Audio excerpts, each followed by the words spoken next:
รถ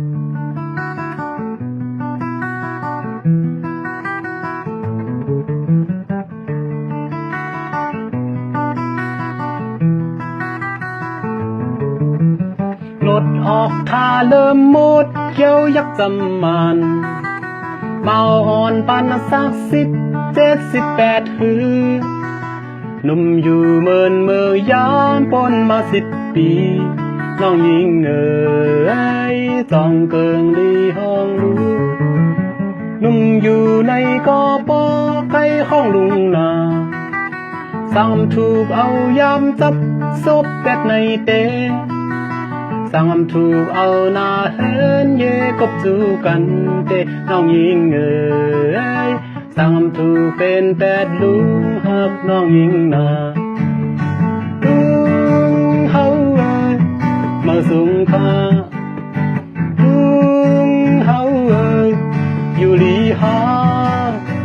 ลุงเฮาเอ๋ยอย่าไปห้องแทน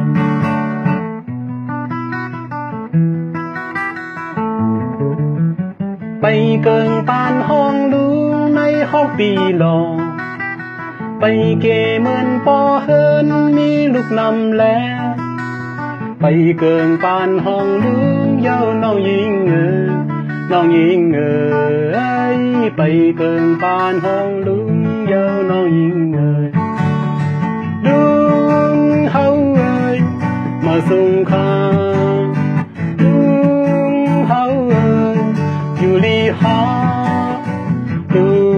งเฮาเอ๋ยอย่าไปห้องแถว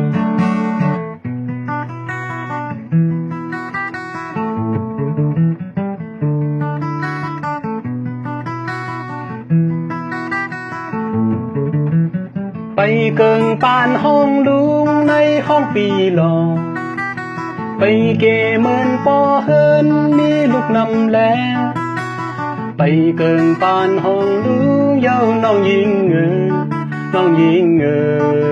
ยไปเกิงปานห้องลุงเย้าน้องหญิง